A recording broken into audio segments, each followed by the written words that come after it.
It was just a typical Friday, the kind where everything feels the same, repetitive, and drags on. I left work later than usual, exhausted, my head cluttered with thoughts and my eyes heavy from staring at a computer screen all day. A light drizzle was falling over São Paulo, and the sky was that particular shade of gray that seems to mirror exactly how you feel inside. My sneakers were soaked, and all I wanted was to get home, take a hot shower, and forget the outside world existed. I remember for a second, I considered taking a different route, but something in me decided to stick to my usual path. And it was that simple decision that turned my life completely upside down. I was rushing, so I crossed at the crosswalk while the signal was red for cars. But on the other side, a distracted driver decided to accelerate anyway. All I heard was the roar of an engine picking up speed, a choked scream from someone nearby, and the next thing I knew, I was being yanked violently backward. I fell to the ground, wet, terrified, with my heart pounding. The car flew past, inches from me. The driver didn't even stop. I was trembling so much I couldn't get up. That's when she knelt down, placed a hand on my back, and said in the firmest yet sweetest voice I had ever heard, "Easy, it's okay. You're alive. Breathe with me." Her. A woman with light brown eyes, her hair tied in a bun damp from the rain, wearing a gray sweatshirt and black boots. I couldn't stop looking at her. I was in shock, but also mesmerized. She spoke calmly, as if nothing else in the world existed but that moment between us. And somehow, it was as if my breath synchronized with hers. As if, for the first time in months, I was no longer alone. After a few minutes, she helped me up. She said her name was Isadora, but I could call her Isa. She offered me her jacket, even though she was drenched herself. And I, still not knowing whether to smile or cry, accepted. We walked together to the nearest bakery, where she ordered 2 coffees. I was shivering more from nerves than from the cold, and she noticed. We sat in a corner while I tried to piece together what had just happened, and Isa, with the most natural ease in the world, started a conversation. She told me she was coming back from a dance class, that she always took that route home, and that on that day, she had also thought about going a different way, but she didn't. That detail gave me chills. It was as if something bigger had guided our steps to that meeting, as if, somehow, she had been sent there just for me. I laughed nervously, unsure if it was relief or the beginning of something I didn't yet understand. She smiled back, with a light in her eyes that completely disarmed me. And for the first time in a long time, I felt safe, looking into the eyes of a complete stranger who, just minutes before, had saved me from an accident that could have changed everything, or ended everything. Before we left, she wrote her number on a napkin. "If you feel bad, call me, even if it's just to talk, or if you want to walk that way again, I can go with you." I kept that piece of paper like it was a precious relic. I went home in silence, but my heart was beating differently, as if something had been awakened inside me, as if, in that rain, in that scare, a spark I couldn't yet name had been born. If you've also been through a moment when an unexpected person appeared and changed your life, comment down below. Tell me your story. And if you want to follow how this unfolds, subscribe to the channel now and hit the notification bell. There's still so much more to tell. That night, I lay in bed staring at the ceiling for hours. The sound of the rain still tapped against the windows, and my mind spun in circles, replaying every detail of our encounter. The way her hand squeezed mine when I was on the ground. The calm she exuded, as if nothing in the world could harm me as long as she was there. I had never felt that before. A stranger had never affected me that way. And it wasn't just gratitude. It was something deeper, something that warmed my chest and made my breathing unsteady. I took the napkin from my purse and read the number over and over, as if that small piece of paper held an invisible promise. I fell asleep clutching it, like a silly teenager, and maybe, in that moment, I had become one again. The next day, I texted her. I waited about 2 hours before hitting send, rewriting the message a dozen times until it sounded casual. "Hey, it's the distracted girl who almost became a pancake yesterday. Just wanted to thank you again. And maybe buy you a coffee where we're not shaking from shock." She replied almost instantly, Only if it comes with pain de queijo. Friday afternoon, same place? I read her reply out loud and smiled. Alone, in my house, as if she had given me a reason to smile after weeks without one. I didn't know what to expect from seeing her again, but something told me it wouldn't be just about the coffee. Friday arrived and I went. I dressed casually as if I hadn't put any thought into it, but I spent an absurd amount of time choosing my outfit. I settled on something simple, but that made me feel confident. When I got to the bakery, she was already there. Her back was to me. She was scrolling on her phone, her hair down this time, wearing a leather jacket, and that same steady gaze when she saw me arrive. She stood up, gave me a hug, and for a few seconds, I felt time stop. Her perfume was subtle, woodsy, and it lingered on my shirt for the rest of the afternoon.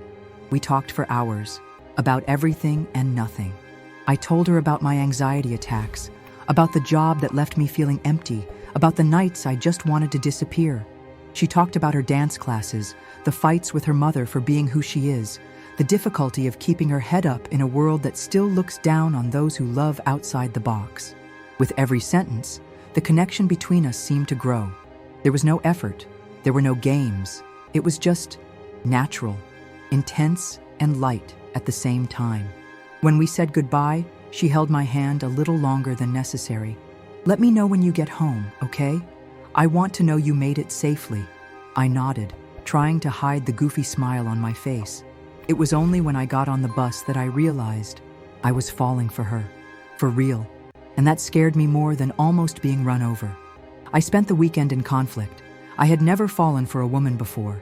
I'd had close female friends, late-night confessions over too much wine, but nothing that ever left the realm of imagination.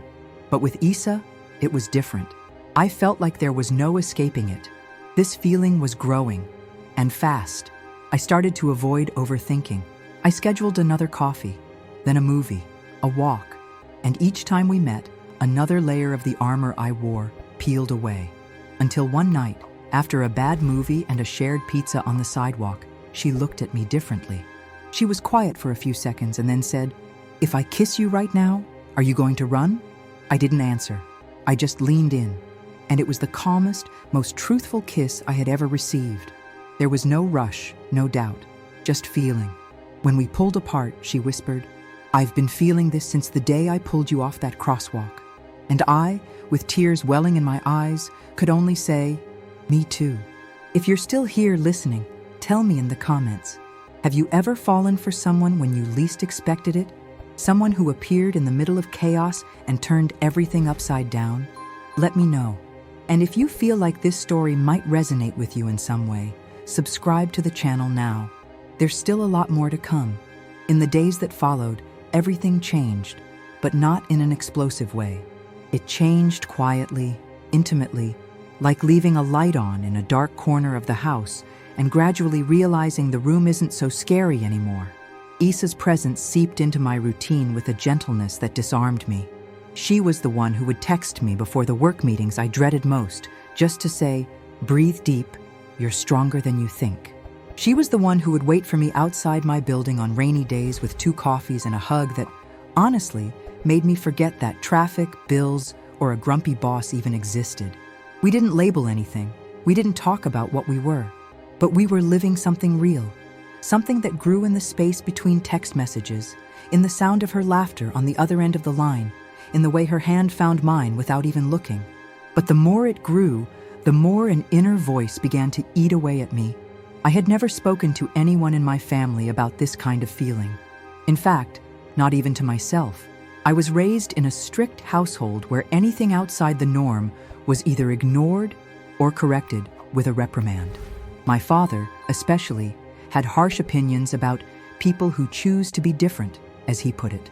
And even as an independent adult living on my own, I carried that ingrained guilt.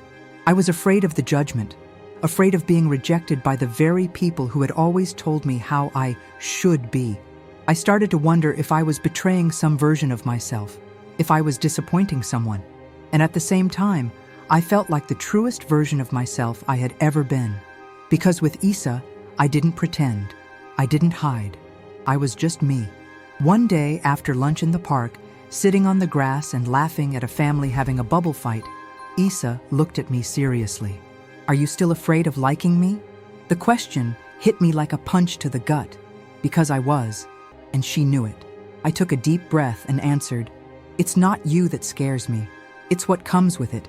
The questions, the stares, the reactions. I know what I feel, Isa, but I don't know if I can handle the world when it knows too. She took my hand, lacing her fingers through mine, and said with a gentle firmness, we don't have to shout it to the world, but we don't have to hide from it either. When you're ready, I'm here, not to push you, but to walk alongside you. That broke me down, and it also gave me strength. That night, I told my best friend. I sent a 6-minute voice memo, crying, shaking, unable to organize my words, and she replied with a heart emoji and a text. I already knew. I was just waiting for you to let yourself feel it. Right there, something inside me broke, and it wasn't painful. It was relief, the freedom to just be, without having to apologize for it. The following Sunday, I invited Isa over for lunch. I made stroganoff, just how she said she liked it, with crispy potato sticks and fluffy rice. When she arrived, my heart nearly leapt out of my chest. She brought flowers. A simple gesture, but it said so much. We sat on the couch, ate while laughing, listened to old music, and for the first time, she fell asleep leaning on my shoulder. And I just sat there, watching her sleep, feeling that finally, after being lost for so long, I had found my place. If you've made it this far, I want to thank you. Because telling this story is, in a way, reliving it. And maybe, on the other side of the screen, there's someone who is also feeling confused, scared, or conflicted about feeling something new. If that's you, please know, it's okay. You're not alone. We don't need to have all the answers right now. We just need to have the courage to feel. And if this video spoke to you in any way, don't forget to subscribe to the channel now. It helps me continue to bring real stories with an open heart, just like this one. The following weeks were a mix of tranquility and discovery.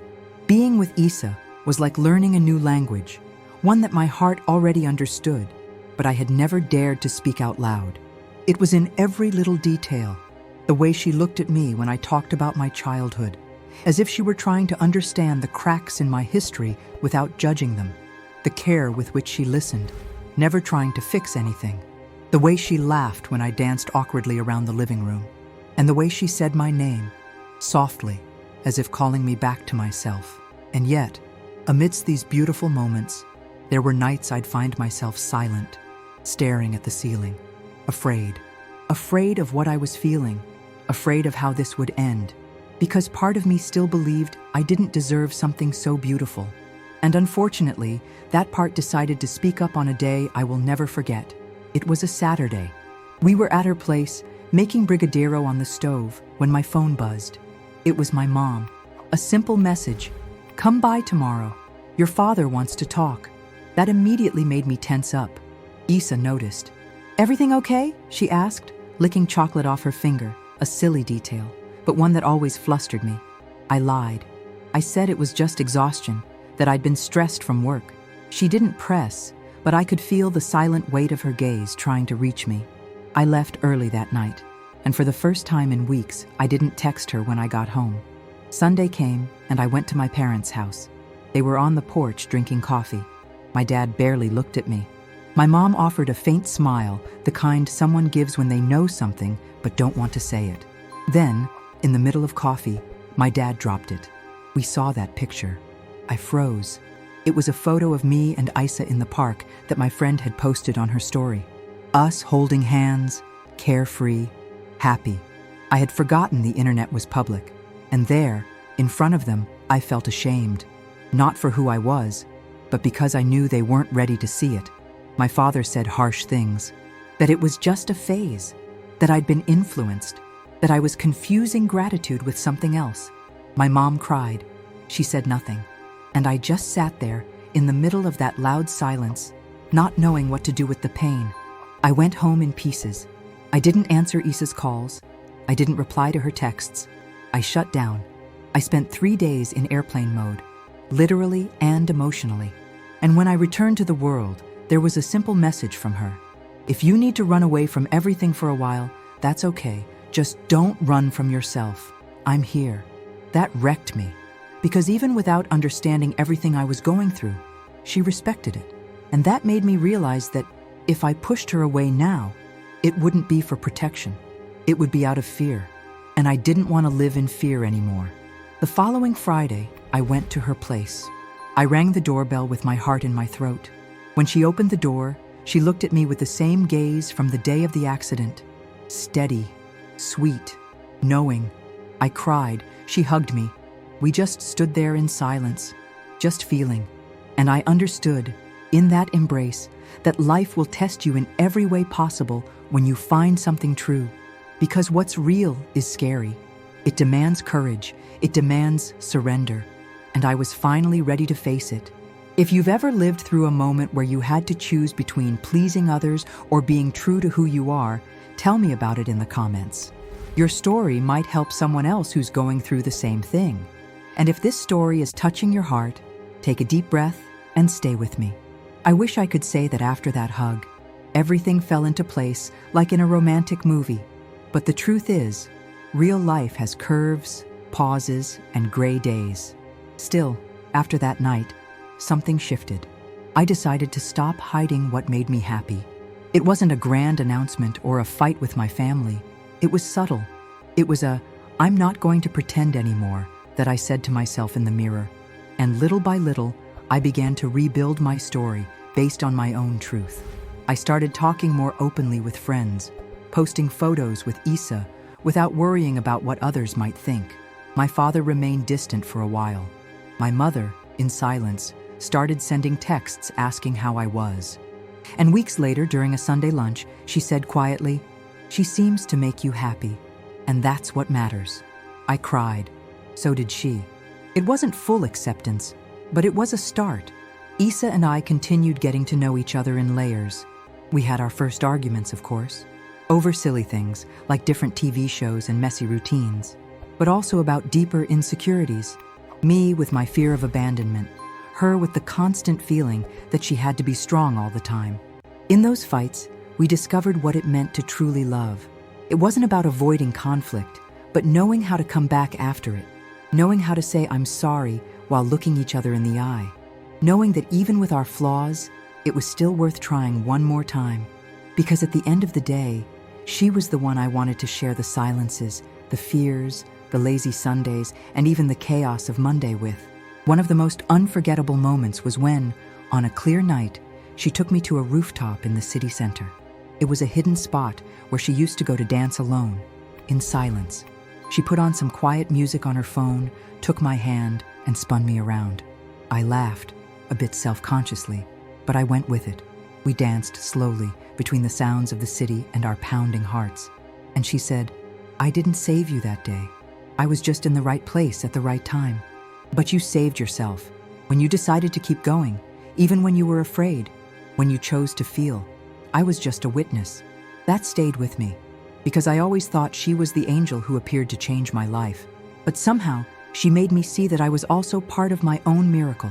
Today, we don't know exactly what the future holds, and that's okay, because we've learned to live in the now with truth, with surrender, with vulnerability. Issa still dances on rainy days. I still get startled by the sound of traffic, but now I smile when I remember how it all began. And when I think about the journey to get here, I realize that sometimes love arrives just like that, in a shock, in the middle of chaos, between a sudden screech of brakes and a warm cup of coffee. It doesn't ask for permission, but when it's real, it transforms everything, especially us. If this story touched you in some way, if you've experienced a love that began unexpectedly, or if you're still waiting for someone to pull you away from danger, leave your comment below. Share your experience, and, if you haven't already, subscribe to the channel now. It helps me continue to share real stories with an open heart, because love in all its forms deserves to be told.